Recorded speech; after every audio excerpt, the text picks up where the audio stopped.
Wala nang intro-intro. Mukbangan na to.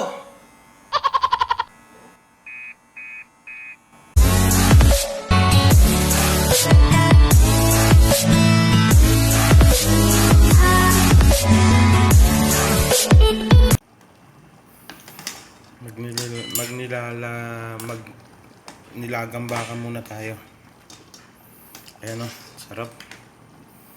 Luto ni paring Chris ko.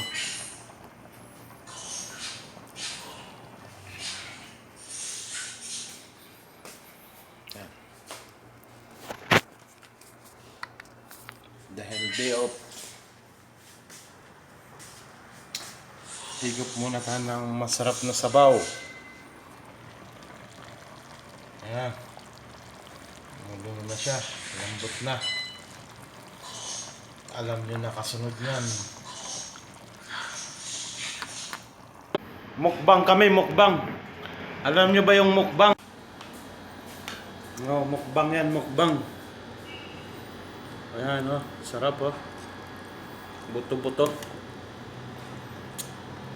Sarap yan, pagkagising kain. Si paring Chris ko, banat na siya, oh. Okay, na-live ako, ha. Hindi naman live yan. Kundi kainan lang.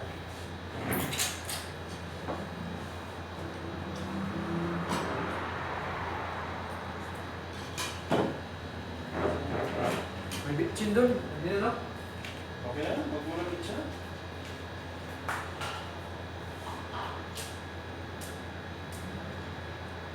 Sabaw. Sabaw dahil day off. Pag-relax.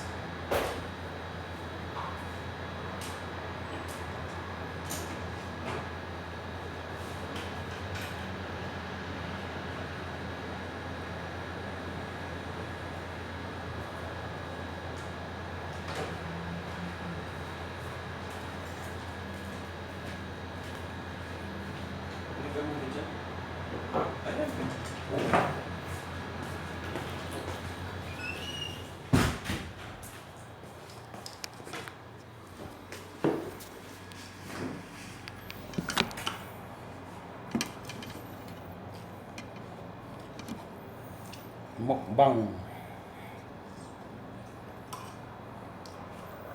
Tapos may sili. Dito ka kumuha ng sili. Saan? Dito. Diyan na lang. Oo, ano. Yan ang mga ginagawang ano, kasi may lasa na. Malapit na. Yan. Yung sikreto. Sarap. Hindi ko ma-chill doon. Tawagin mo. Oo, ano?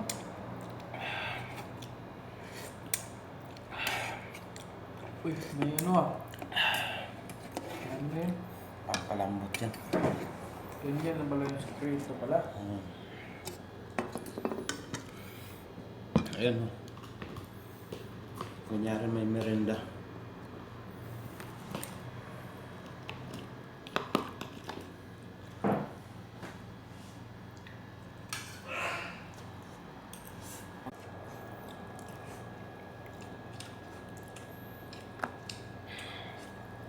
Tampo yan.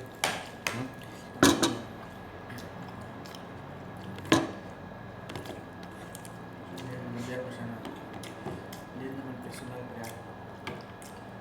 Isin mo yan pala. Kawawa din yan. Tatampo sa pamilya.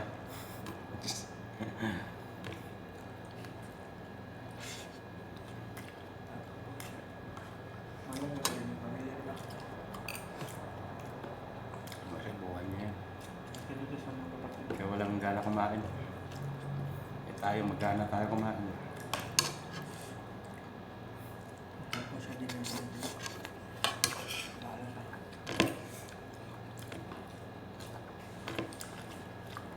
Nabiyan ko naman na ayaw kaibigan lang. Yes tayo, Brad. Sabi ko, kayanin ko to. Bahala na. Hindi ko naisip yung parents ko, hindi ko naisip yun kasi lalo lang ako ma-homesick. At least, tago. Pero 7 years pala, no? Oo. Sabi nga ng mga kapatid ko, grabe kapit. Sabi niya, grabe ka. Kayanan mo talaga yun. Pero mabuti, nakapag-isip ka ng ganyan, sabi niya. Yung mga ay ang tawag to, yung mga kuya ko. Dalawa kasi kuya ko sa ate. Tama yung ginagawa mo, para rin naman sa'yo, sabi niya. Ngayon, nakita mo na. Sabi ko, sanay ako sa mga ano. Doon ka nasanay, pre. Kaya na ng mga taghirap. Basta mga taghirap na. Ay, sisiw lang yan sa akin. Kahit itlog-itlog lang yan, survive yan. Mahinang nilalang ka kung hindi ka kumakain ng buto. Eh ngayon, okay na. Kumikita ka na, di ba? Hindi ka tambay. Hindi ka pasaway. Hindi ako palamunin dun sa ano. Hindi naman sa palamunin, pero at least May kinikita na ka. may level up tayo. Ikaw. Gusto ko pa nga, lumbat sana naman. Pag ano. Yala, tal. Boss. Thank you very much. Thank you. Ano, boss? Good? Yes, babe. Lindo? Lindo ba ka lang? Massage, ha? Massage.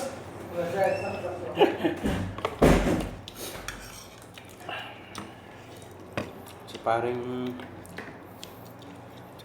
ano natin tahimik eh.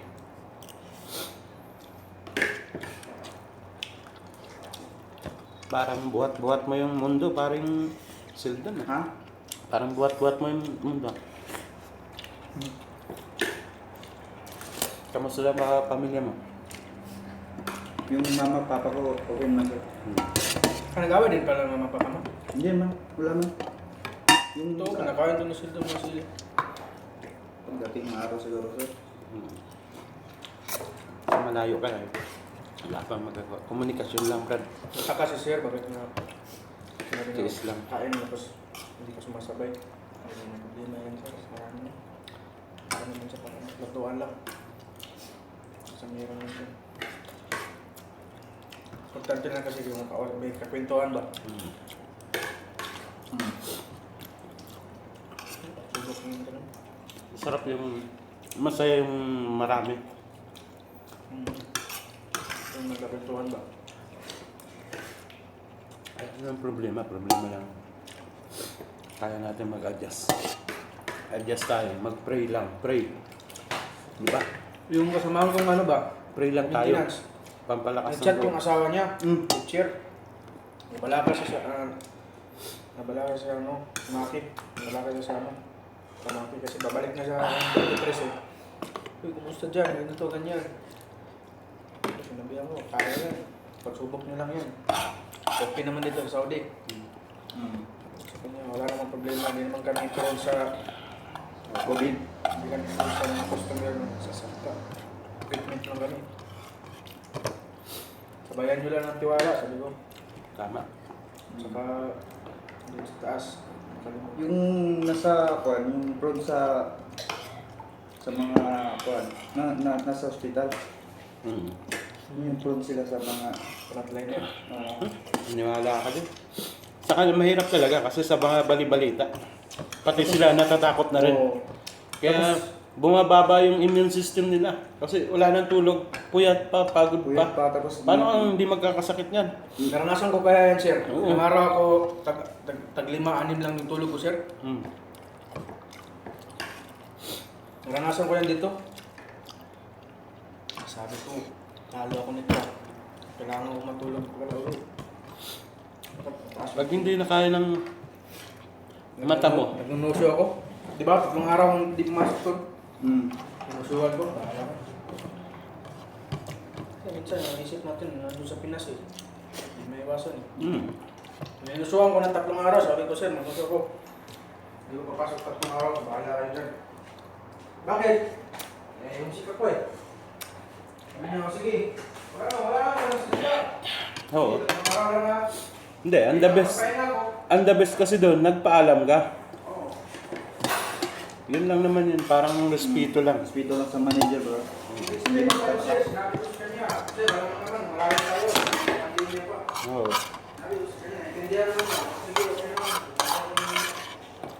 Tayo. Mas maganda yung sa boss ko, sir, yung si nasa Jeddah. Kasi kakatindi. Jeddah? Oo, yung nasa Jeddah. Sabi niya, oo, ganyan din ako. Sabi hindi mo kaya, sabi ka lang, wala kang problema. Kaya kami mo yung mga equipment na yun. Di ba? Napaalam na ako, hindi okay na. Absurdo na. Suporta, yaman sila, di ba? Oo. Hindi tayo pinakabayaan. Sabi na, sabi ko naman, sir, hindi ko naman kayo pinakabayaan eh. Kaya nyo, o kayo kung hindi. Sabi ko, di ba?